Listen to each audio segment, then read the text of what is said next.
31ª Feria Internacional del Libro La Habana, Cuba 2023.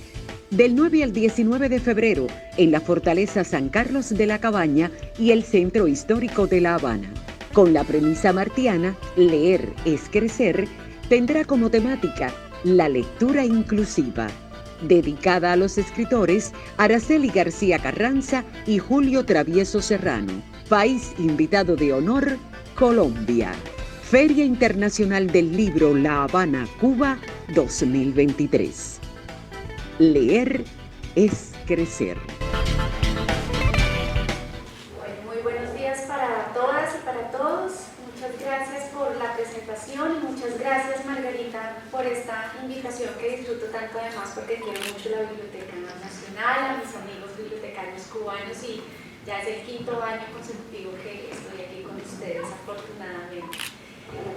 Bueno, Margarita me invitó a compartir con ustedes algunas reflexiones para acercarnos al tema de la alfabetización mediática e informacional, que es uno de los asuntos o de las estrategias que prioritaria y obligadamente hoy en día cualquier profesional del campo de la información, cualquier bibliotecario, sea un bibliotecario público, sea un bibliotecario escolar, cualquier bibliotecario tiene que incluir en sus planes de trabajo. Pero para poderlo hacer es muy importante que comprendamos un poco cuál es ese horizonte, ¿no?, hacia dónde vamos con la alfabetización mediática e informacional. Seguramente ustedes han escuchado mucho hablar de la ALFIN, que es la alfabetización informacional. En este momento, en este mundo tan exigente, globalizado, además atravesado por un montón de circunstancias y de problemáticas de todo tipo, es necesario que ampliemos un poco nuestra mirada y podamos comprender que todos nosotros, y los niños y jóvenes especialmente, requieren de múltiples alfabetizaciones, no solamente de la alfabetización frente al uso de las fuentes de información que están impresas en formatos tradicionales en las bibliotecas, sino que tenemos aquí un desafío bastante grande. Entonces, antes de decir la AMI es esto, o es esto otro, o esto dice la UNESCO, yo quiero que compartamos algunas reflexiones. Yo puse este título que vieron ustedes aquí en la pantalla, porque siento que en este momento tenemos una importantísima necesidad de formar personas con pensamiento crítico. Nosotros todo lo que hacemos desde cualquier rol que tenemos en nuestras bibliotecas, sea ser director de biblioteca, referencista, promotor o mediador de lectura, sea cual sea el rol que nosotros tengamos, tenemos que tener en mente que necesitamos que las personas puedan decidir y puedan opinar y estar informados de manera adecuada para poder incidir en los asuntos de su vida propia o de su entorno, para poder tomar postura frente a esa gran cantidad de información que circula. Entonces yo me voy a sentar un poquito así, me siento un poco agachada para poderlos ver mejor. Entonces queremos que las personas, si nosotros logramos formar un pensamiento crítico, vamos a poder ejercer mejor nuestros derechos como ciudadanos, ¿sí? Y vamos a poder participar en distintos espacios de la sociedad. Por eso le puse este título que está aquí. Entonces vamos a hacer una primera reflexión en torno a lo que está pasando en este momento en las sociedades de la información y el conocimiento, en esas sociedades en las que nos encontramos inmersos. Entonces a mí me gusta empezar mucho con esta frase del fundador de Wikipedia, que dice: el nuevo analfabetismo no es no saber cosas, es no saber usar la información.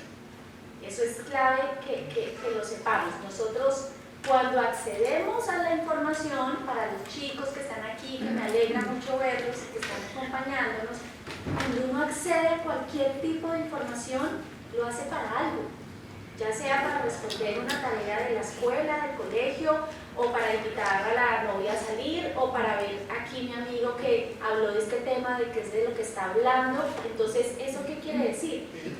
Que la información a la que nosotros accedemos, sin importar el medio por el cual lo hacemos, por internet, por redes sociales, por un medio de comunicación, por un podcast que escuchamos, por un grupo de WhatsApp, por donde sea. Para que esa información sea útil, tiene que tener un sentido y nosotros le damos un uso significativo a la información. Significativo quiere decir que cada dato, cada palabra, cada frase, cada información que recibimos la empleamos en un contexto comunicativo real, es decir, en una salida con los amigos, en una ida a un paladar, o en el colegio, o en la escuela, o aquí en la biblioteca. Entonces es muy importante que tengamos en cuenta qué pasa con el asunto de la información y hoy en día cómo estamos accediendo y usando la información. La RAE, la Real Academia de la Lengua Española, define alfabetización como la acción y efectos de alfabetizar, y alfabetizar como enseñar a leer y a escribir. Pero resulta que hoy en día no basta con aprender a leer y escribir, los formatos tradicionales, a decodificar, ¿cierto?, el código alfabético tradicional, sino que hay una gran cantidad de lenguajes. Nosotros, los viejos, ya como yo, nos sentimos a veces completamente analfabetos cuando empezamos a ver los jóvenes los lenguajes en los que se comunican a través de WhatsApp y usan, yo no sé cómo se llama, ustedes lo sabrán, pero usan una cantidad de símbolos y de lenguajes frente a los cuales los adultos quedamos completamente, y más allá de los emoticones y los stickers, yo he visto unos nuevos lenguajes allí como que es imposible entender lo que dice. Entonces yo sé que me entienden un poco de qué estamos hablando. Entonces no es suficiente con saber leer y escribir lo tradicional. El concepto de alfabetización ha cambiado de manera radical y es imprescindible entonces desenvolvernos frente al uso de las distintas tecnologías. Ya no usemos nuevas tecnologías porque ya de nuevas no tienen nada, pero sí de las diversas fuentes y tecnologías de la información y la comunicación. Entonces esa capacidad de usar TikTok, de usar diferentes medios, de poderse desembolsar de la manera como desenvolver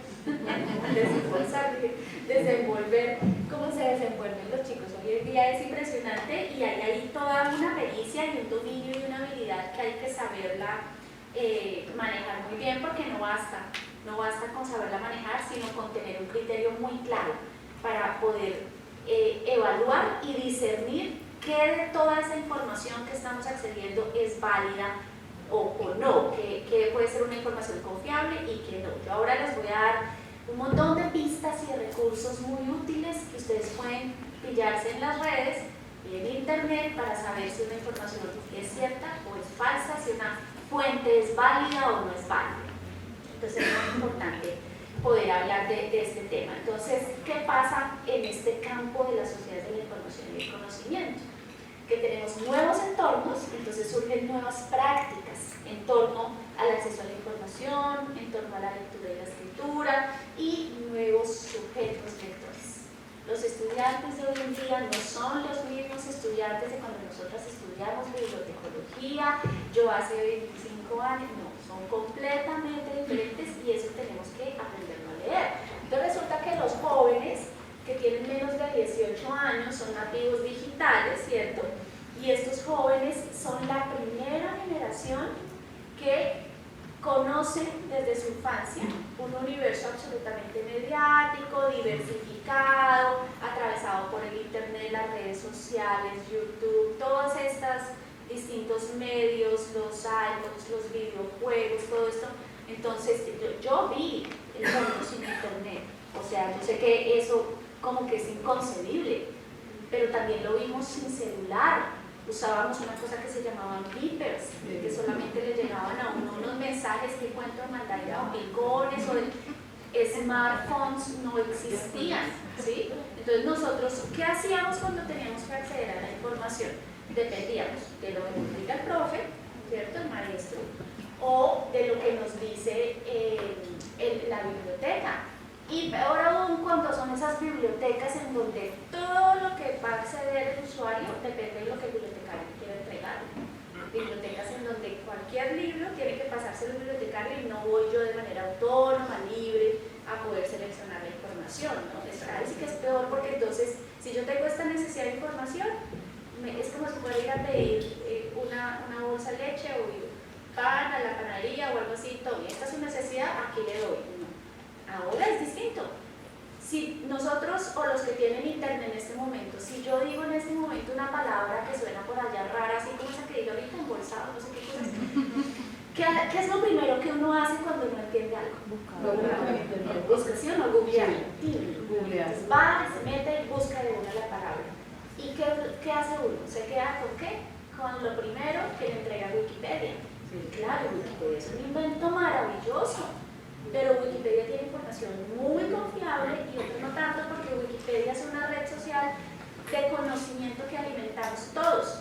Yo no sé si aquí hay algún autor de Wikipedia, pero si yo quiero hacer una semblanza de Margarita, yo la hago. ¿Y qué tal que yo no tenga ni idea con cosas de Margarita y vaya y diga mentiras allá? Pero así es, ¿sí? Entonces, claro, es lo primero que hacemos. Entonces, en este momento, como lo decimos, la información y el conocimiento están al alcance de un clic. Y ahí hay que tener mucho cuidado, porque pasan muchas cosas en ese tránsito. Entonces, todas esas nuevas formas de acceder a la información, ya no tenemos que ir caminando hasta la biblioteca, sino aquí rapidito la encuentro. Esas nuevas prácticas hacen que el mundo cambie y que yo pueda tener la capacidad de relacionarme diferente, muy diferente. ¿Nos ha pasado mucho? Si los invitan a ustedes a una cena, chicos, o están en un grupo nuevo de amigos y esos amigos están hablando de un tema que salió en la prensa el día de ayer, y ustedes se dan cuenta que todos están opinando y dicen, ¡güey madre, yo no tengo ni idea de qué está hablando esta gente! ¿Qué es lo que están diciendo? Pues para no quedarme como el tonto que no sé de qué están hablando, de una me meto, busco y ya puedo opinar. Entonces ya, marica, pues sí, yo vi que pasó allá en Matanzas, no sé qué cosas, no sé qué, ¿cierto? Entonces ya estoy como con unas herramientas diferentes que también nos hacen sentir empoderados y capaces de participar. El asunto es que tal que usted haya cogido la información más mala que hay y lo que está haciendo, en Colombia decimos es el oso. No sé cómo hacen acá, lo que está haciendo, hace el oso, quiere decir que pasa una vergüenza, porque pasa una pena, porque entonces está opinando desde una información irreal, falsa, que lo que hace es decir, ¿de qué está hablando? En vez de decir. Entonces, fíjense aquí un tema que pareciera como tan científico, tan académico, la participación mediática internacional, es algo de la vida cotidiana. Es lo que quiero hacerles ver un poco con estos ejemplos tontos y sencillos, es lo que realmente nos pasa en el día a día, así es. Entonces, esa diversidad en las formas de aprendizaje, en lo que tiene que ver con el consumo, uso, apropiación, acceso y derecho, producción de información y conocimiento, configuran un nuevo sujeto, un nuevo estudiante. Y todo el tiempo le digo a mis colegas bibliotecarios, ojo, porque las personas con las que trabajamos hoy en día desde las unidades de información, desde las bibliotecas, ya no son solamente consumidores de información, son productores esencialmente. Entonces la escritura empieza a jugar un papel muy importante y eso hay que tenerlo muy en cuenta. Ya no son consumidores, sino prosumidores. Es decir, que acceden a la información, pero también, y consumen información, pero también son productores de información. Pero, ¿qué pasa? Y ojo a esto, muchachos. El asunto del acceso permanente, excesivo, uso excesivo de pantallas y todo esto también tiene unas implicaciones muy serias para nuestro cerebro y para el desarrollo cognitivo. Entonces también hay que tener mucho cuidado con la manera como usamos las tecnologías, las pantallas, el acostarnos a dormir con la pantalla así todo el tiempo tiene afectaciones serias sobre la retina y muy prontito, no a los 40 años, quizás a los 20, 25 van a empezar a tener problemas de visión. Entonces uno dice, yo lo tengo porque yo llevo 10 años de mi vida no usando esto. Entonces yo ya no veo de lejos, no sé quiénes están de la mitad, veo figuritas, y eso pasa, porque esto también tiene que ver y también impacta. Pero son mucho más graves las implicaciones cuando esto sucede en la primera infancia.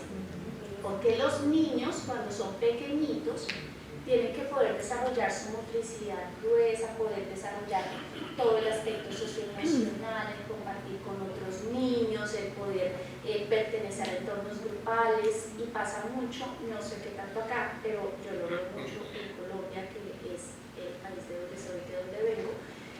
Pasa mucho que, por ejemplo, si uno está en un consultorio médico o en un supermercado o haciendo una fila para entrar a alguna cosa, y hay un niño pequeñito en un cochecito y el niño está llorando, la mamá o el papá, que están muy detenidos hablando, lo primero que hacen es pasarle esto al niño. O cuando el niño no quiere comer, entonces mientras que comes estás acá y le vas metiendo automáticamente la comida sin que sea consciente del acto de comer. Entonces hay unas implicaciones muy graves allí, porque eso afecta el desarrollo cognitivo de los niños.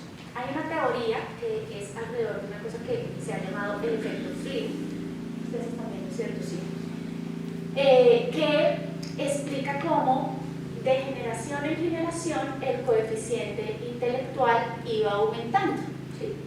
Y justamente un neurocientífico, director de investigación del Instituto Nacional de Salud de Francia, que empezó a estudiar el fenómeno de las redes sociales y el consumo excesivo de esto y demás, evidenció cómo esa tendencia del efecto Flynn empezó a revertirse y empezó a ver, observó varias generaciones en una investigación que hizo documentada con grupos de Noruega, Dinamarca, Finlandia, Países Bajos y Francia, y demostró cómo al revertirse el efecto Flynn quería decir que el coeficiente intelectual, en vez de aumentar en cada generación siguiente, iba disminuyendo, y tiene todo que ver con el uso de las nuevas tecnologías. Hay múltiples estudios que han demostrado que cuando aumenta el uso de la televisión, los videojuegos, el coeficiente intelectual y el desarrollo cognitivo disminuye.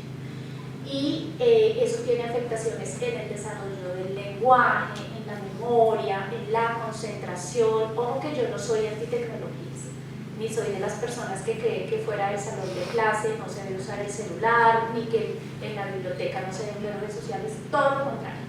O sea, si yo estuviera en una biblioteca, pondría YouTube en todos los computadores. Si yo fuera la directora de una empresa, a todo el mundo le daría YouTube y pondría trabajo virtual a todo el mundo. Y creo que en la escuela y en el aula, el uso del celular y el uso de todas estas herramientas digitales, TikTok, todo esto, son un aliado y no son un enemigo. Pero hay que saberlo hacer, tanto desde las propuestas pedagógicas y didácticas como desde el uso que le damos a esos medios. Entonces, ojo con lo que dice ahí en la pantalla, porque efectivamente hay estudios que han demostrado que el rendimiento académico, el habla, el desarrollo del lenguaje, todo esto, sobre todo en los niños más pequeños, tienen un impacto muy, muy delicado. Otra cosa, lo que les decía ahorita, cuando necesitamos una tarea, una información, lo primero que hacemos es internet y redes sociales, y muchas veces tomamos decisiones sobre lo que vemos en redes sociales. Se los decía ahora, entonces no, que hay una polémica en mi país sobre la reforma a la salud, entonces venga a ver qué están diciendo en Twitter para formarme una opinión, y entonces uno empieza a socializar con esa información en mente y a opinar y a emitir juicios, ¿cierto? Pero resulta que las redes sociales no se crearon para tomar decisiones, o sea, no son una fuente de información absolutamente válida o realizada para eso. Ahora, por supuesto que es una fuente de información importantísima, valiosa, pero hay que mirar muy bien cuáles son las fuentes. Entonces, si ustedes ven en internet y en algunas redes más que en otras, como por ejemplo Twitter, la información que circula por allí es información que en su mayoría son fragmentos, ¿no? Es información muy fragmentada, fragmentos de noticias, de titulares, información que suele ser muy emocional, muy exagerada. A menudo son noticias falsas, y esto ha pasado muchísimo. O sea, esto ha llegado a cosas realmente preocupantes, como, no sé, muerte o asesinato de una persona por una noticia falsa, todo lo que pasó en España con los movimientos antivacunas y mucha gente que murió basándose en información que circulaba por internet, todo el movimiento de la primavera árabe, por ejemplo, ejemplo, todo lo de Cambridge Analytics, todas estas situaciones. Entonces, ¿qué hace estas noticias falsas? Generan mayor polarización de las sociedades. Twitter, por ejemplo, yo creo que muchos de ustedes son usuarios de Twitter, es un campo de batalla. Entonces uno ve que esto es súper emocional y entonces alguien dice algo y el otro le responde, y es que entonces a veces hay que desintoxicarnos de la información. Desinfodemia se llama el término. Ahorita van a ver las publicaciones que ha hecho UNESCO para hablar un poco de este tema.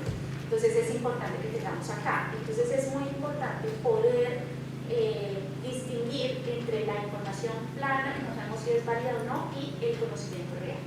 Y ser capaces de convertir en conocimiento significativo toda esa información que circula por diferentes medios. Entonces la UNESCO, por ejemplo, es una de las organizaciones que más ha impulsado el movimiento de la alfabetización mediática e informacional, y tiene una gran cantidad de recursos que les recomiendo muchísimo consultar. Son muy útiles, son agradables, además hay estrategias didácticas para trabajar en la escuela, en las bibliotecas públicas, para algo que es sumamente importante: alfabetizar frente al uso de los medios de comunicación.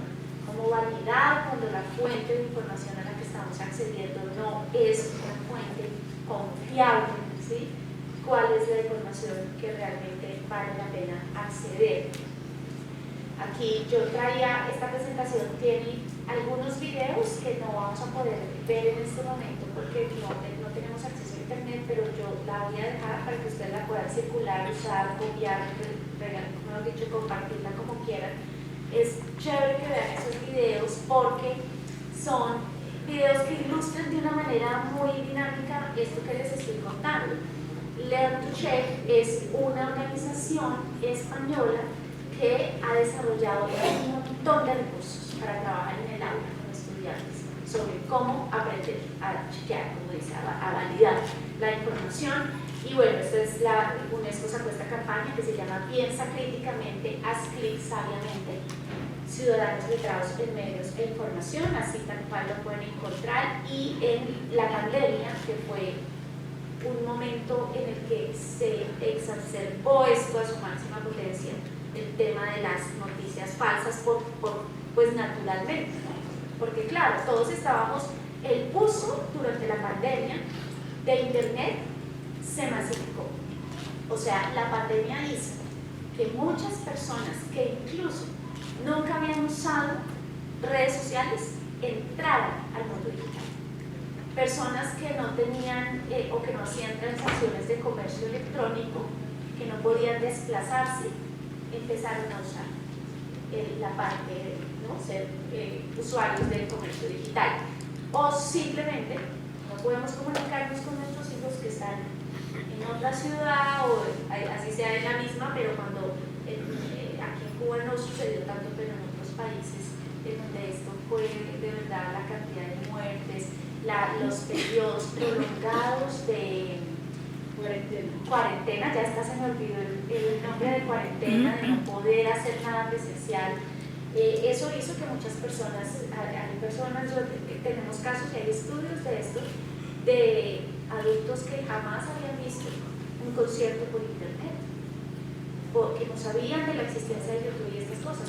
Y estas son de los aprendizajes que nos dejó la pandemia, que así como nos dejó cosas trágicas, muy duras, también abrió y nos enseñó y transformó completamente nuestra forma de vivir y nuestra forma de estar en el hogar, de muchas cosas que son muy interesantes. Entonces, claro, tras esa preocupación de cómo se había exacerbado la aparición de noticias falsas, empieza la UNESCO toda esta campaña que se llamó Desinfodemia, descifrando la desinformación sobre el COVID-19, porque realmente hubo un llamado a nivel global, porque a punta de la desinformación muchas personas perdieron la vida por no tener información real o empezaron a tomar cualquier cosa que lo que les hacía era más daño. Entonces es real, la gente murió por no tener acceso a información de calidad y a información confiable. Entonces, esta es Estefanía Dani, la directora de la UNESCO, que dijo esta frase: si bien el virus mata, las noticias falsas también ayudan a hacerlo, en sus palabras de lanzamiento de esta campaña. Por otro lado, la IFLA, a quien mis colegas bibliotecarios conocen muy bien, la Organización Mundial de Bibliotecas y Bibliotecarios, también ha insistido muchísimo en este tema de la necesidad de alfabetizar mediática e informacionalmente. Esta es una de las publicaciones que les recomiendo consultar pues, de manera prioritaria para los que estén interesados en este tema. Habla de esto justamente, de la importancia del uso de las TIC, del acceso a la información. Dice que las comunidades que tienen acceso a la información oportuna y relevante están mejor posicionadas para erradicar la pobreza y la inequidad, mejorar la agricultura, promocionar la educación de calidad y promover la salud, la cultura, la investigación y la innovación. En África hay un estudio muy interesante que les recomiendo consultar, también lo encuentran facilito en internet. No me gusta tanto el nombre, pero es bien interesante. Se llama Los pobres mejorando sus vidas con tecnología, se llama así. El nombre no es tan bueno, pero es una recopilación de casos en los que el uso simple de celulares, ni siquiera redes sociales, sino del celular, ha contribuido a temas de salud pública en varios países africanos. Entonces ahí hay muchas experiencias. Por ejemplo, esta experiencia que seguramente pues Margarita ya la ha escuchado antes, es que demuestra claramente cómo la tecnología efectivamente puede ayudar a mejorar la calidad de vida de las personas, ¿sí? No es un asunto solamente de estar allí informados, sino de hacer transformaciones significativas que mejoren la vida y den dignidad a las personas. Entonces, Caitlin Bieniek es una niña de Austin, Texas, de 5 años, que nació sin su manita izquierda, y su mamá, usuaria frecuente de la Freeman Branch Library, que tiene un Makerspace en Texas, una biblioteca pública que tiene un Makerspace. Un Makerspace es una biblioteca de las cosas, porque hoy en día la biblioteca no es esa biblioteca tradicional, aburrida, en la que todo el mundo tiene que estar callado, en la que solo se va a acceder a la información, sino que son bibliotecas abiertas, modernas, en las que también es posible construir cosas para mejorar la vida de las comunidades, no solamente atender una necesidad del tipo académico. Entonces este movimiento de Makerspace proporciona de todo, y hay mucho de tecnológico allí, y de crear, poner en las bibliotecas, por ejemplo, impresoras 3D. Yo puedo hacer una cosa de estas, ¿cómo se llama esto acá? Una funda. Yo puedo hacer una funda para mi teléfono en una impresora 3D, si la biblioteca la tuviera. Eso lo podemos hacer. Pero bueno, volviendo al cuento de Caitlin, la mamá de Caitlin empezó a ir a la biblioteca a investigar, después de varios fracasos e intentos médicos, cómo atender la necesidad de su hija de poder conseguir una prótesis para su hija. Y resulta que esa biblioteca es una cosa muy inteligente, y es que además de tener la impresora 3D, hizo un convenio con la organización NAOL que proporcionaba Open Access, datos abiertos a la ciencia, en este esquema de popularización de la ciencia, de que todos podemos crear, lo que les decía, no depender solamente, sino que hay un potencial creativo en cada uno de ustedes, y si tienen acceso a herramientas como estas impresoras 3D y a datos, van a poder crear cosas.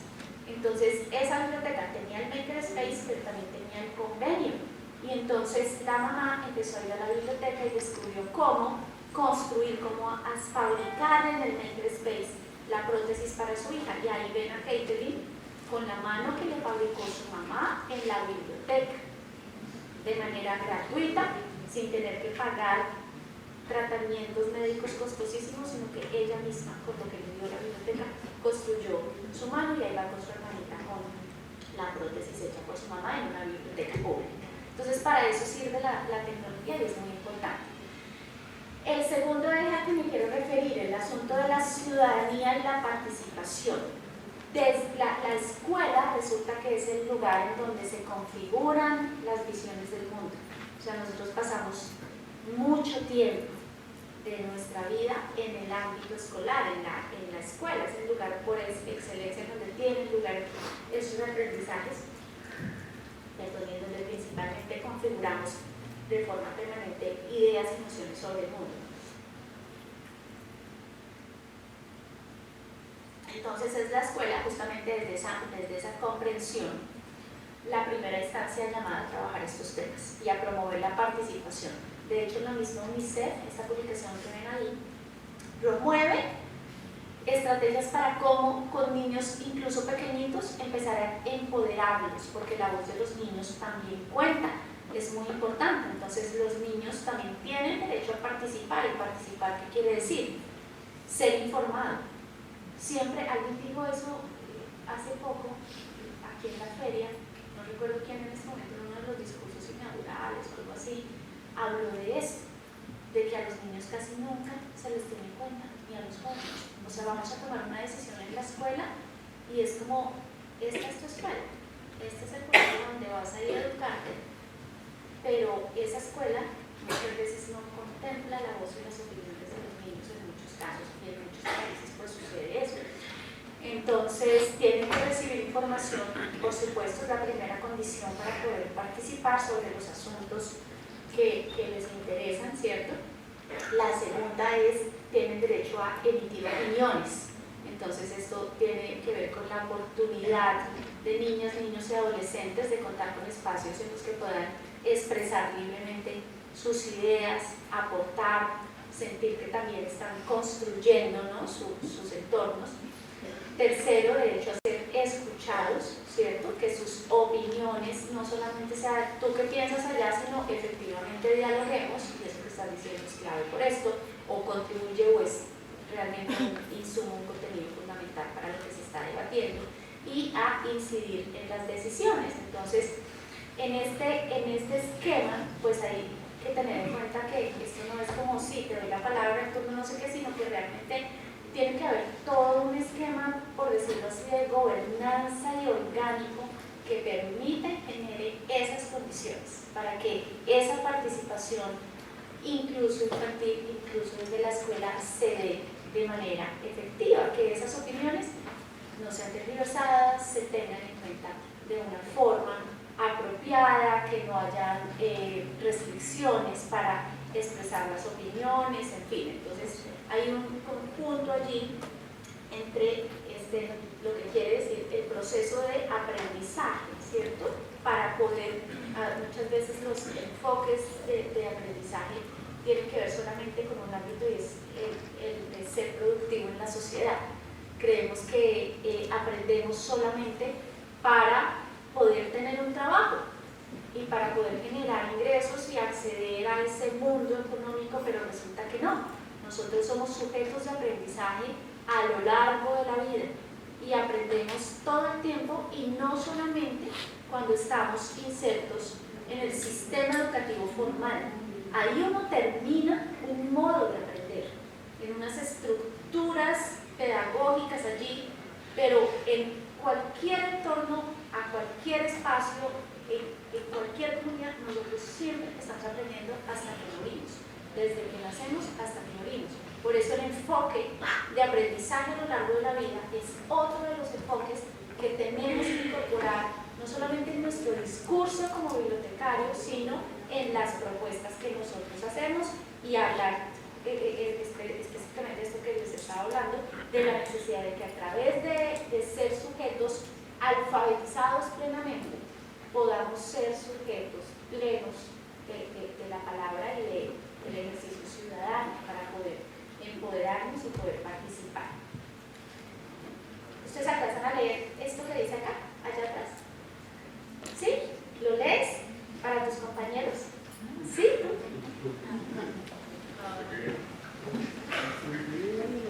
Si bien la mayoría de las escuelas ha permanecido inalterada tras la llegada de las modernas tecnologías de la información y la comunicación, no puede afirmarse lo mismo respecto de la vida de los niños fuera de la escuela.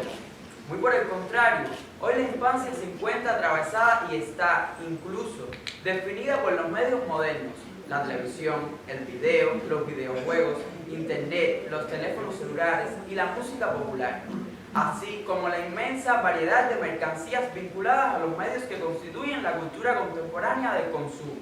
De hecho, hace ya tiempo que existe esta situación. Los niños pasan más tiempo con medios de diversos tipos que al que destinan a cualquier otra actividad aparte de dormir. Buckingham, 2008, 105. Gracias. ¿Cómo te llamas? Adam. Alan. Adam. Adam, muchas gracias. ¿Quién quiere opinar algo sobre esto que dice ahí? ¿Qué nos están diciendo ahí? ¿Qué pasa con la escuela según Buckingham?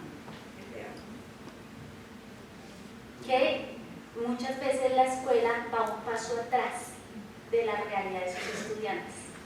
Y lo hemos visto, porque resulta que esto que estamos hablando, o sea, todo el tiempo están interactuando con redes sociales, hay lenguajes nuevos, nuevas maneras de acceder, y llegan a la escuela y resulta que el profesor no sabe qué es TikTok, o el profesor no domina las tecnologías y todo el tiempo está satanizando el uso de las tecnologías. Entonces, el discurso de la modernidad y de las sociedades de la información y del conocimiento pasa, o sea, es que pasa, nos arrasa, es algo inevitable, no podemos abstenernos porque llegó y está aquí a nuestro alrededor, pero a veces pareciera que la escuela se mantiene allí estática y eso no entra. Entonces, por eso hay una ruptura, hay una desconexión, que es lo que eso que Adam leyó dice Buckingham. La escuela, o sea, la vida de los estudiantes está cambiando muy rápidamente y la escuela va a un pasito más lento. Entonces, por eso hablamos tanto de la necesidad de que la educación sea situada en contexto, acorde a lo que está pasando realmente con nuestras comunidades, entonces, y con nuestros estudiantes. Entonces, es muy importante que la escuela, en vez de condenar, de satanizar, de decir, guarden el celular, no sé qué, tal cosa, debe más bien, en vez de restringir los usos y las relaciones de los estudiantes con los medios y las tecnologías, debe ampliar y resignificar esos usos. O sea, es la escuela la que debe esencialmente, con todo lo demás, la biblioteca, los padres de familia y demás, pero es la escuela la que tiene que ayudar a resignificar esos usos de las tecnologías y mediar allí como esas interacciones de manera muy importante. Martín Barbero, un gran pensador del campo de la comunicación que falleció hace algunos años ya, habla de que la invasión de los medios masivos vino a sacar la escuela de la escuela. Fíjense lo que eso quiere decir. Entonces es necesario que en la enseñanza, que en las escuelas se incluyan programas de formación en medios de comunicación. Ustedes han escuchado, y bueno, aquí en Cuba lo han trabajado mucho, lo que tiene que ver con la Agenda de Desarrollo Sostenible, ¿verdad? Los famosos ODS, los 17 ODS y todo lo demás. Existe una instancia de seguimiento al cumplimiento de esa agenda, que es el Foro Político de Alto Nivel, que se reúne cada año y hace seguimiento a cómo están los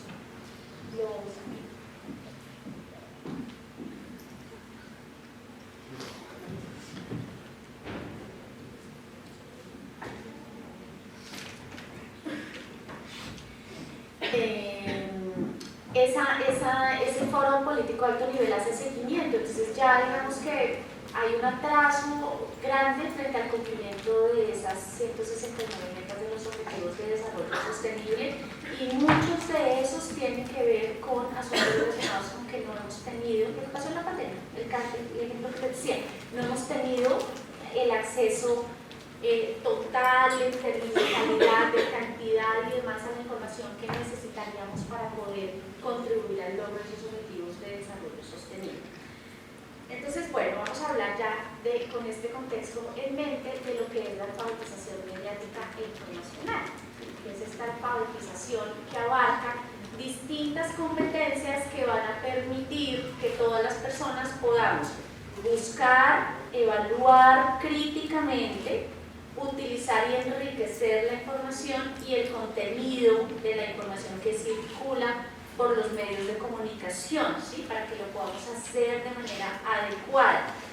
Es necesario para eso entonces que podamos conocer lo que quiere decir el uso de Internet y de las redes sociales, los derechos que tenemos como usuarios de la información, pero también los deberes que tenemos. Si vamos a publicar algo, tenemos que ser responsables con el uso de la información, porque eso es algo que sucede mucho también y lo hemos visto. O sea, no es un asunto menor.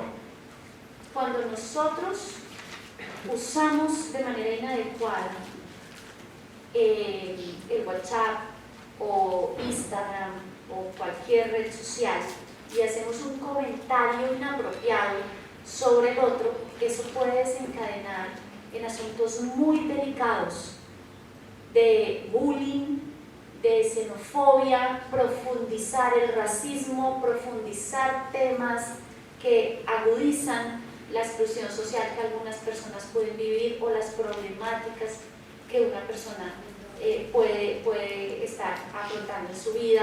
Entonces, todo es información, todo, o sea, hasta, un chisme, acá dicen chisme, hasta un chisme, es información.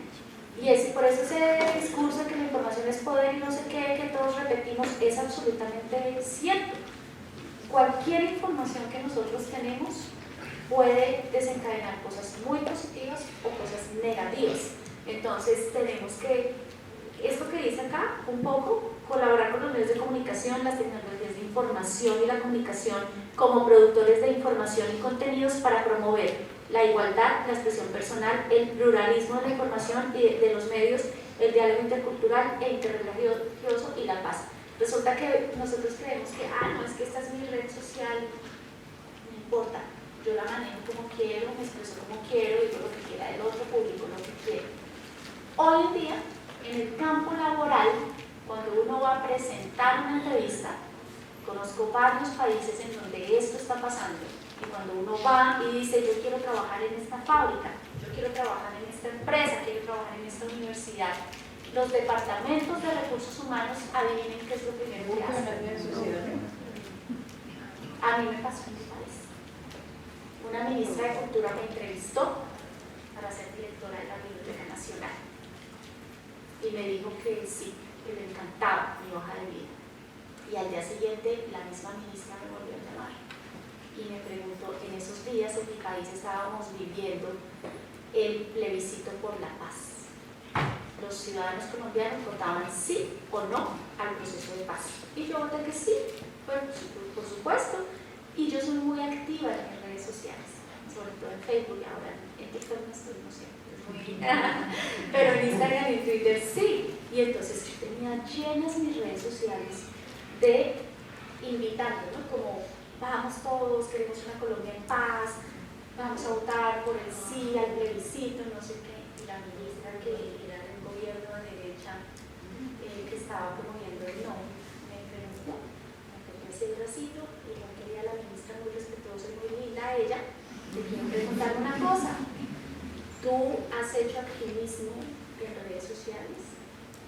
Ay, yo no ministra, no ministra, tenía y no fui directora de la Biblioteca Nacional. Y no me importa, porque nadie puede coartar la libertad de expresión ni lo que tú eres. Tú puedes, de hecho, en mi país trabajar para un gobierno de la corriente contraria a tu pensamiento político, pero por supuesto respetar la diferencia de opinión y saberte mover. Entonces, imagínense que me perdí de ser la directora de la Biblioteca Nacional de Colombia, un cargo con el cual muchos bibliotecólogos soñamos y que yo no creo que ya después me llegue la oportunidad por haber hecho activismo en redes sociales y porque le informó su jefe de gestión humana que yo tenía ahí como un movimiento que no era de pronto muy apropiado y no le iba a gustar mucho al gobierno en ese momento. Entonces fíjense que sí, cuando uno escribe y saben que se dan cuenta también, por ejemplo, para que vean, si ustedes escriben algo y lo escriben con mala ortografía, perdieron el puesto, o sea, ya. Entonces realmente es muy importante, cuando uno lee y escribe de manera permanente, no solamente mejora su vocabulario, puede expresarse mejor, puede entablar mejor una comunicación con el otro, sino que, como decimos en mi país, no se boletea. O O sea, no pasa pena por escribir una cosa mal. Hay gente que es así, yo he visto gente que maneja departamentos de comunicaciones y las redes de instituciones y escriben con una ortografía. Entonces es también muy importante que entendamos que las redes sociales nos exponen, son una plaza pública. Lo que pasa allí lo podemos ver todos, así tengamos el perfil oculto o restringido para que mi papá o mi mamá no lo vean.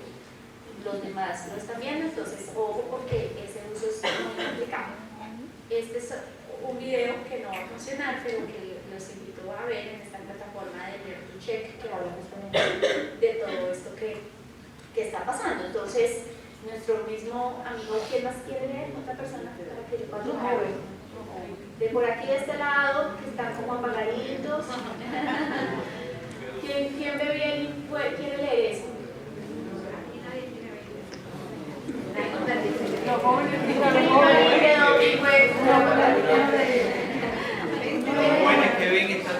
No, pero no tantos.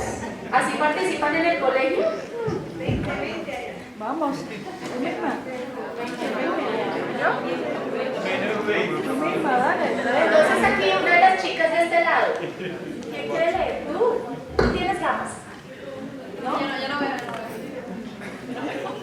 Cualquiera. Levante la mano. Dale. Dale, pero no sean... Tú, dale. ¿Tú? Lo que está en pantalla. En la pantalla. Ante este panorama existen algunas alternativas. En primera instancia, es posible desarrollar en las escuelas lo que Buckingham, en 2008, denomina alfabetización mediática, una propuesta político-pedagógica y comunicacional que no solo incluye la formación para el acceso y el conocimiento del funcionamiento de las TIC, sino también la generación creativa de conocimientos, saberes y reflexiones críticos sobre la producción, circulación y recepción de los textos y discursos sociales que discurren en los medios.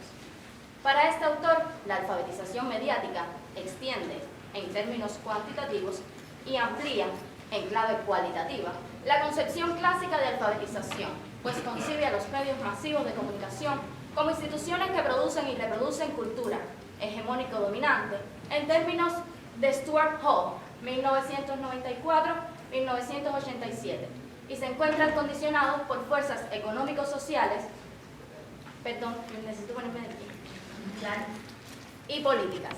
La propuesta de este autor culmina con una sugerencia: eliminar informática del currículo escolar y reemplazarla por la asignatura alfabetización en medios, espacio universal a todas las materias, transversal, a todas las materias. ¿Cómo es tu nombre? Aileen. Aileen, gracias. Lees muy lindo. Esto que dice ahí, que es como lo que más quisiera enfatizar, es fundamental, y es que detrás de los medios de comunicación hay intereses, que ustedes lo saben muy bien, hegemónicos, del sistema, que también buscan crear un pensamiento colectivo frente a determinadas situaciones. Entonces es muy importante tenerlo en cuenta. En Colombia, los grandes medios de comunicación por donde la mayoría de colombianos se informan, que son RCN y Caracol, son medios de comunicación cuyos dueños son los grandes empresarios, los grandes banqueros del país. Entonces, claro que hay una influencia allí y claro que hay un sesgo.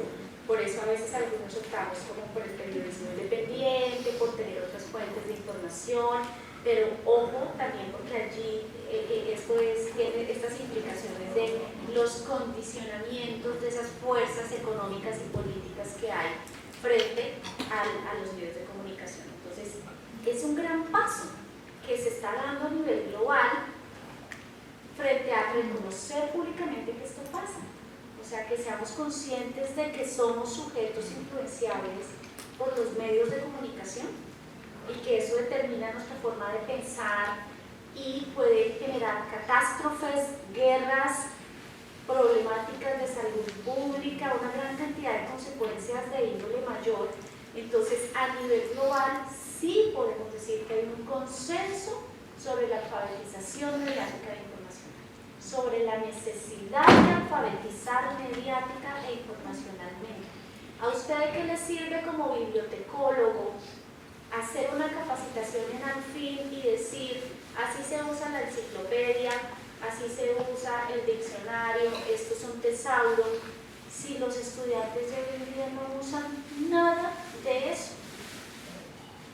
Y ellos usan otras herramientas para acceder a la información, de vez en cuando, pero les aseguro que no son las fuentes más frecuentes de información. Entonces nosotros nos quedamos a veces con esos discursos muy tradicionales de la bibliotecología, enseñando lo más tradicional, los referencistas haciendo talleres maravillosos de uso y recuperación, acceso, uso y recuperación de información en fuentes tradicionales, y ahí estamos fallando. Entonces, esto es un llamado a nivel global, todas estas declaraciones que están ahí, desde la Declaración de Universal de Derechos Humanos, la Declaración de Ginebra, la de Brundtland, el Manifiesto de la UNESCO, la de Alejandría, todo esto son llamados de organismos supranacionales a nivel internacional que nos instan y nos muestran todas estas realidades y nos dicen hay que hacerlo o hay que hacerlo, no es optativo, tenemos que hacerlo para que podamos convivir mejor. La UNESCO ha sacado varios documentos, este es uno, las 5 leyes de la alfabetización mediática e informacional. Aquí hay cosas muy importantes, o sea, son como el credo. Por favor, crea en esto, reconozca esto. Cada ciudadano es creador de contenido y transmisor de mensajes. ¿Lo hacen o no lo hacen ustedes, chicos, todo el tiempo?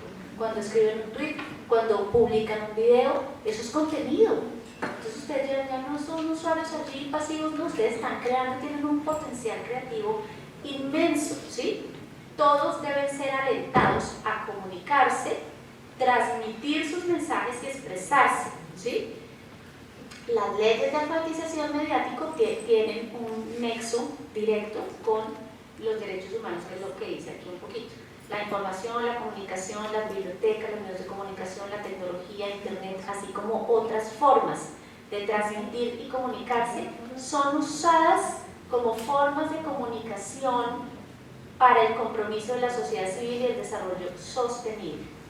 Cada ciudadano quiere saber y comprender las nuevas informaciones, conocimientos y mensajes, así como poder comunicarse, incluso si no es consciente de ello o admite hacerlo. Sus derechos nunca deben verse comprometidos. Las informaciones, conocimientos, mensajes no siempre son neutrales o proceden de fuentes independientes y confiables. Cualquier conceptualización, uso o aplicación de los derechos estos debe hacerse de una manera fiable y comprensiva para todas las personas, y así. O sea, fíjense que hay un llamado ahí muy completo y muy claro. Entonces, estas imágenes que están ahí, especialmente para los bibliotecarios, son algunas de las portadas de las algunas, porque es que eso hay un corpus allá documental impresionante en UNESCO sobre este tema. Uno a veces se pierde, ¿no? Como UNESCO es esta estructura tan gigantesca, pero hay incluso este último, un currículo para docentes. Súper, súper interesante. Un currículo para que los docentes implementen. Le dicen en la unidad 1 vea esto, en la 2 esto, en la 3 esto, vean lo que es bien importante. Entonces, estos son solo para contarles que allí tienen ustedes una fuente importante. Aquí les copié tal cual la pantalla, les decía que les iba a dar ejemplos y herramientas de Learn to Check, la organización española que ha desarrollado todos estos recursos didácticos muy, muy buenos y muy interesantes, ¿no? de por qué es importante siempre sospechar. En redes sociales seguimos a muchas personas que conocemos físicamente, pero y aquellas que jamás hemos visto y que también seguimos, ¿cierto? Existen de verdad, publican información contrastada o simplemente quieren ponerla allí. A veces nos hacemos seguidores de alguien porque tiene, wow, tremenda foto de perfil y porque dice cosas muy chéveres, y después descubrimos que era una persona que tiene un perfil falso o es un bot y realmente no existe. Entonces tengamos ahí mucho cuidado. Entonces aquí esto es bien interesante que lo exploren, le damos el paso a paso de cómo verificar la información, y esta metodología Pantera, que para que no se les olvide es bien sugerente. que lo invita a uno a verificar la procedencia de la información, la autoría, el nivel de actualidad de esa información, el tono en el que la información está escrita o nos la están transmitiendo, qué evidencias hay, ¿no? Entonces, si yo veo en Twitter una cosa que dicen o me lo mandaron por una cadena de WhatsApp, venga, esto será cierto, a dónde debo ir, cómo verifico esa fuente de información, la gente que está replicando esa información, tengo que sospechar, tengo que ver los perfiles de quién me la mandó, quién está replicando, no, esto no es un movimiento serio, no es una institución seria, ¿cierto? Y ampliar, por supuesto, esas búsquedas de información que está allí.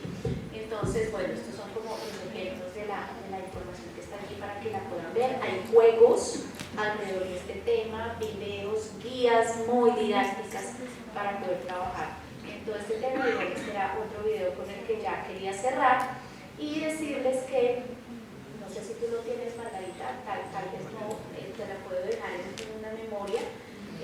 Yo escribí este libro hace ya casi 2 años, se llama Ciudadanía Activa, Pensamiento Crítico y Participación Social desde la Escuela, Orientaciones para la Alfabetización Mediática e Informacional. Entonces lo que encuentran allí un poco es esto que en términos muy generales les he compartido y también todo un corpus pues, de recopilación allí de recursos para poder fomentar la alfabetización mediática e informacional. Eso es todo lo que quería comentarles por el día de hoy. Muchísimas gracias y abro.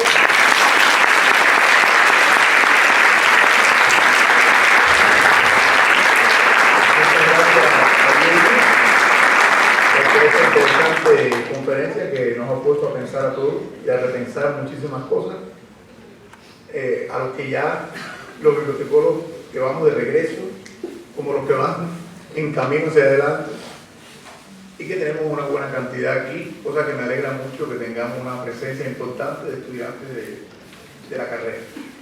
Bien, abrimos el debate. ¿Alguna pregunta que le quieran hacer a Jamie? ¿Algún comentario sobre la presentación que ella acaba de hacer sobre su conferencia?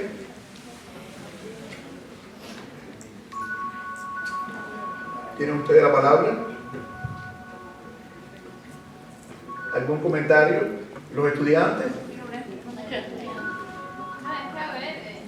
yo quería decir es que dejó las cosas muy claras, por así decirlo. Fue una presentación que fue bastante completa y que abarcaba todo el tema de conversación, o sea, el tema de debate que ella, señora, quería destacar. Señora, la verdad es que yo no tengo ninguna pregunta por eso mismo, porque fue una presentación que fue avanzadora.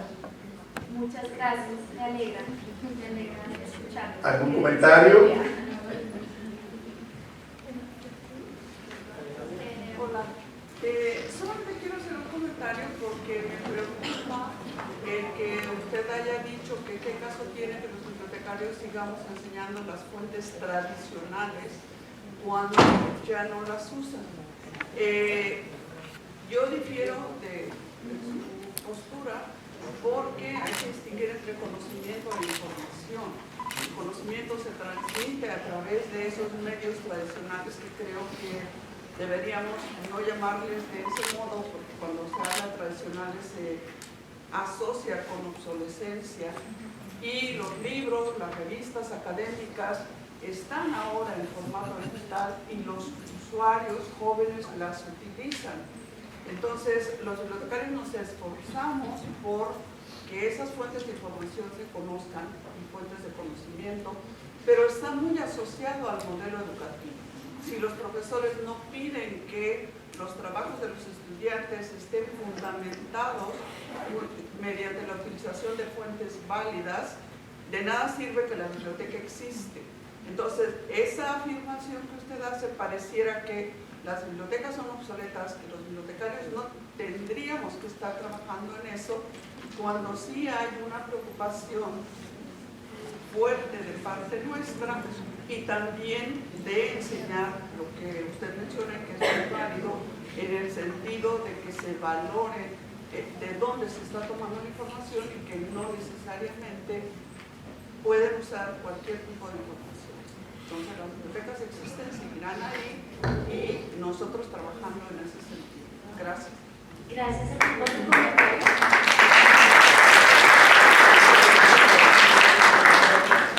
Quizás no me expliqué bien. Yo no quise decir que lo uno no era válido, solamente que hay que seguir enseñando sobre las fuentes tradicionales, pero no solamente quedarnos ahí. ¿Qué es lo que pasa? Porque yo sí conozco, siento decírtelo, pero conozco muchas bibliotecas obsoletas y conozco muchas bibliotecas en mi trabajo cotidiano que debo ir aquí mismo, ¿no? Margarita, de hecho, he recorrido por muchas bibliotecas públicas y escolares y ya quisiera yo encontrar bibliotecas en las que los jóvenes de verdad encuentran lenguajes cercanos a ellos. Las bibliotecas no son obsoletas. Las bibliotecas, lo que yo estoy diciendo es que tienen que acercarse a los lenguajes de los jóvenes y complementar los formatos tradicionales y las estrategias de alfabetización que tradicionalmente hacen con esos nuevos lenguajes. Pero no quiero decir que lo demás no sirve, ni que sea deba dejarse a un lado, por supuesto que no. Lo que tenemos que hacer es de verdad reconocer esas realidades de cómo hoy en día los estudiantes están accediendo, porque nos sucede mucho. Yo tengo que, en mi trabajo, yo soy bibliotecóloga, orgullosa, y si tuviera que volver a elegir mi carrera, y si mis 3 hijos pudiera yo decidir, les pondría como carrera la bibliotecología, pero ninguno la va a estudiar porque quiere muchas cosas, pero si yo tuviera que volver a elegir, volvería a elegir bibliotecología. Y yo empecé mi vida profesional siendo referencista y siendo auxiliar de biblioteca, recogiendo libros, trabajaba en el día y estudiaba en la noche, todo el día, 12 horas en función de las bibliotecas, por eso las amo con mi vida. Y he trabajado en Colombia, municipio por municipio, creando bibliotecas públicas y ahora creando bibliotecas escolares. Y yo les puedo decir que todavía, desafortunadamente, incluso en los currículos de las carreras de bibliotecología, todavía no hemos incorporado muchas de las visiones que el mundo nos está exigiendo incorporar. Muchas. Eso es una realidad. Y hay que validar, por supuesto, las fuentes tradicionales, las prácticas tradicionales, todo eso, pero no nos podemos quedar ahí, o si no, de verdad que ahí sí vamos a hacer que las bibliotecas desaparezcan. Tenemos que complementarlas. Y tu comentario me sirve un poco para aclarar si dejé esa sensación en el ambiente de que no a lo demás y lo tradicional, para nada. Todo eso es muy importante, pero me da la oportunidad para ratificar que no es importante, pero no suficiente. ¿Vale? No sé si por aquí teníamos como otras dos inquietudes. Sí, hola. Bueno, qué bueno la aclaración, porque a mí también me había quedado como esa inquietud, y bueno, ya con esa aclaración, porque nosotros, por ejemplo, ya con los tesauros, todo eso, se ocupan mucho para los repositorios, entonces hay muchos tesauros especializados, y bueno, estos son de diferentes cosas, en educación, entonces sí se ocupan todavía mucho. Pero bueno, mi pregunta iba dirigida sobre toda esta parte tan importante que mencionaba, de la comunicación, que debe de ser muy precisa, sobre todo en los medios, y donde ya hasta hay algo de etiquetas que se utilizan, y en la cual, bueno, es toda una normativa que se sigue para poder escribir en los medios, de qué manera, como las etiquetas que uno utiliza en la manera presencial, de hacer un oficio, todo eso también para poder uno escribir en los medios y poder también utilizar los diferentes medios que existen, ¿no? Entonces, sí es muy interesante esta parte de saber escribir, cómo, y elegir el medio adecuado dependiendo también del usuario al cual va dirigida la información.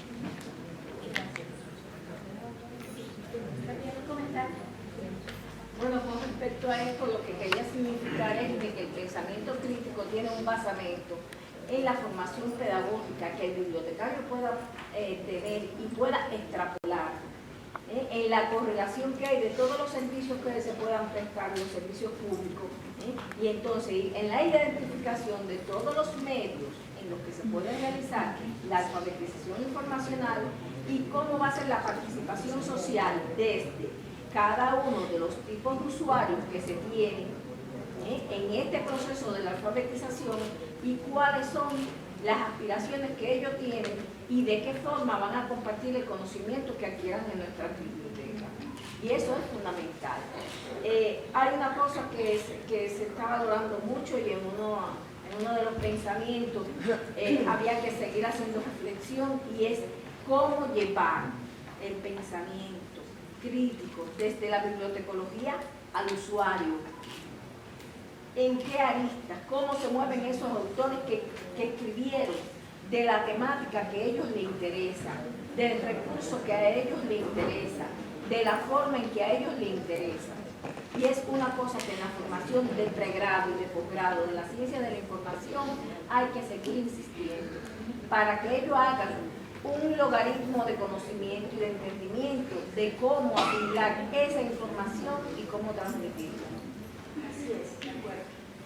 ¿De alguna? Yo en realidad quería felicitarle a usted por el trabajo que está haciendo. Cuando yo senté aquí, yo así la miraba y yo pensaba que tenía 22 o 23 años.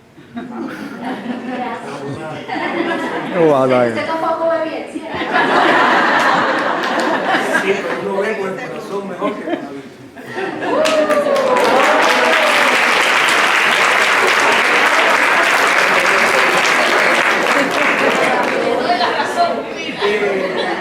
Me ha tocado tremendas aristas. Ha hablado de todo, la información es todo. Y ella lo que plantea es que hay que tener un buen timón para esta vida que estamos llevando. Saber llevar bien el timón de las herramientas para poder entender todo lo que va, todo lo nuevo que va cayendo y todos los videos que tenemos guardados. Esas cosas hay que unirlas. ¿Por qué? Porque estamos viviendo etapas muy difíciles a nivel mundial, no en Cuba. La pandemia ha hecho estragos, a la guerra de Ucrania, los problemas del medio ambiente. Ella es colombiana, los colombianos luchan por la paz, que todavía no han podido lograrlo. Y lo que ella ha traído aquí hoy es cómo nosotros, como bibliotecólogos, podemos aportar con lo viejo y con lo nuevo, unirlo para seguir un camino mejor. Pero hay que saber llevar bien ese camino. Esa herramienta que ella hoy ha traído, la felicito. Muchas gracias.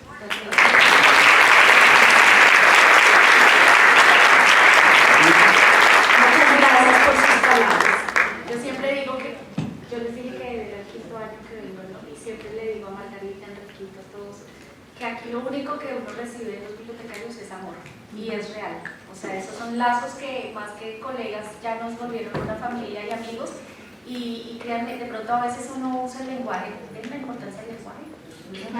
Uno a veces usa un lenguaje inapropiado o nos expresa muy bien y genera visiones falsas, y créanme de verdad que como estas experiencias, ¿no? Es más, yo no soy ninguna teórica ni ninguna, yo les hablo como bibliotecaria de corazón y bibliotecóloga de profesión, como decimos, en mi país, desde estar y empezar desde muy chiquita, pasando libros detrás de un estante en la biblioteca de mi universidad y recogiendo, atendiendo profesores, y así poco a poco me fui moviendo pero he tenido que ver cosas en bibliotecas que de verdad a uno le duele, o sea, yo he visto bibliotecarios en mi país a los que el Ministerio de la Biblioteca Nacional les da un computador para que puedan acceder a la información de sus usuarios y se lo llevan para la sala de su casa.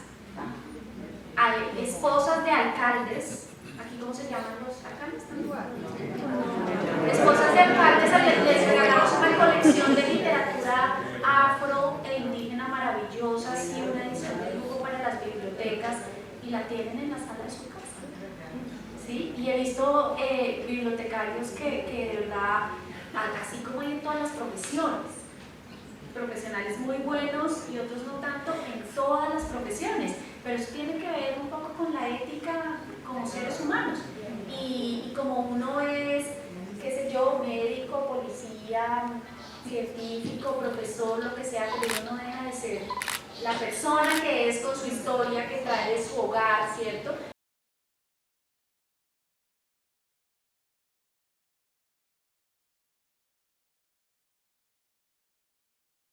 sociedad.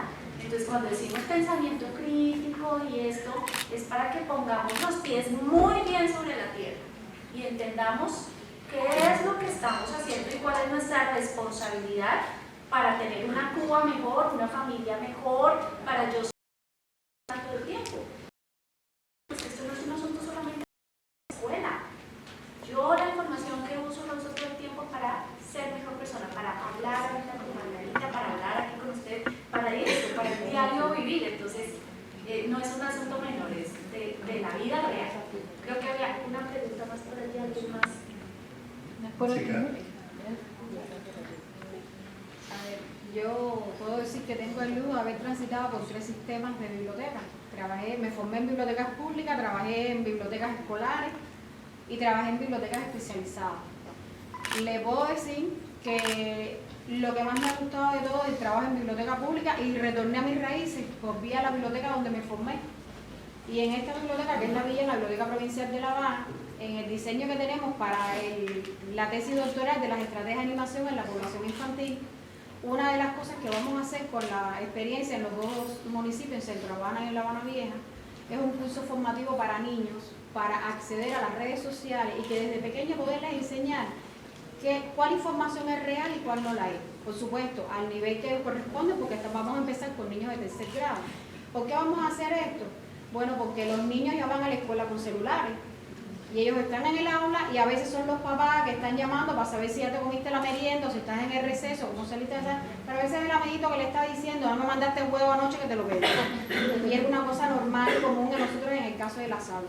Entonces, como ellos ya andan con los celulares y lo que hacen es esto mismo, a veces se burlan unos de otros a través de ellos, ponen textos inadecuados, pero además también se ponen a ver cosas que no les corresponden a las edades, y los padres no los educan en ese sentido, porque además vamos a trabajar en zonas vulnerables. Diseñamos un curso formativo para la utilización de las redes en el caso de los niños, que validaremos y lo pondremos en una de estas partes, una de estas estrategias que queremos trazar para el uso en las bibliotecas. Eso es lo que quería decir. Por allá, Guatemala, sí. No se me olvidó. Bueno, sí, ya me identificaron.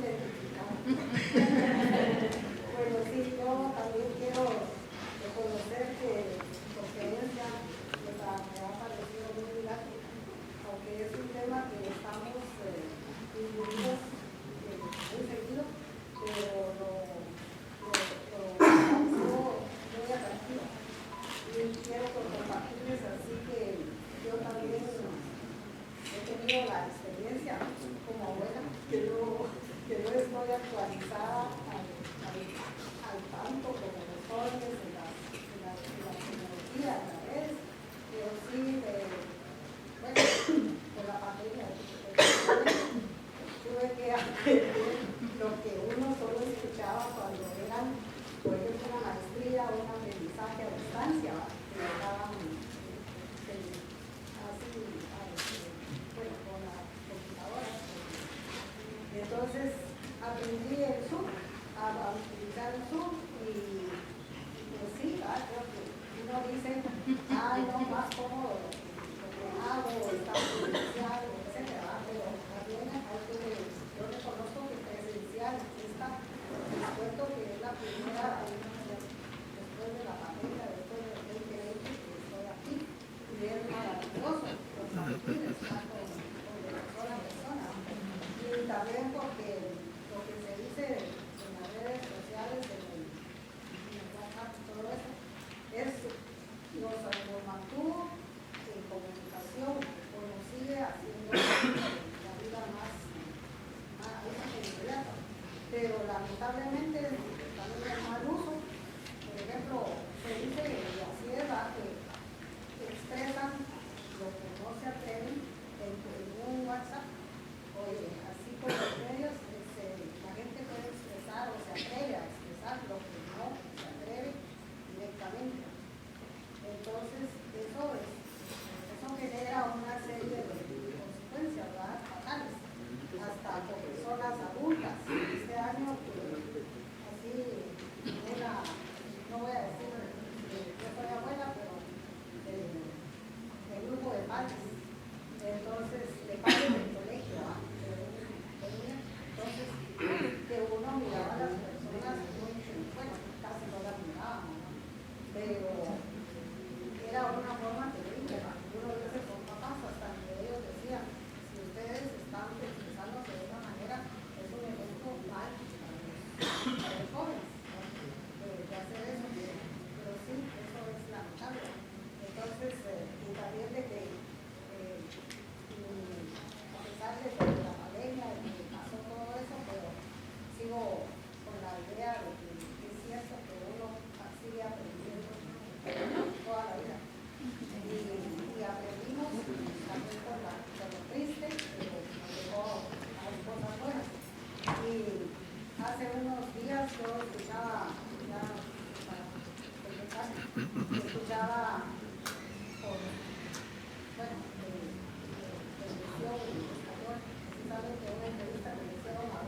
entonces he visto los programas, entonces él en una entrevista decía, tratando el tema del aprendizaje continuo, el día en el que nos cansemos de aprender, deberíamos arreglar nuestro final.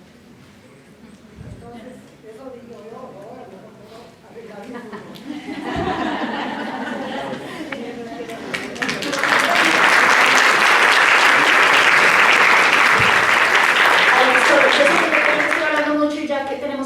pero es que quería recuperar una cosa muy importante que tú acabas de decir, y es que las redes son también un lugar de enunciación para los jóvenes especialmente, y hay jóvenes que en su entorno familiar o escolar son calladitos, no dicen nada, pero en las redes son muy activos porque hay una serie de condicionamientos también que trae la escuela, la presencialidad, y uno en redes también puede desenvolverse de otra manera. Entonces es muy importante eso que acabas de decir también, no solamente digamos como los riesgos que hay allí, sino también las oportunidades para...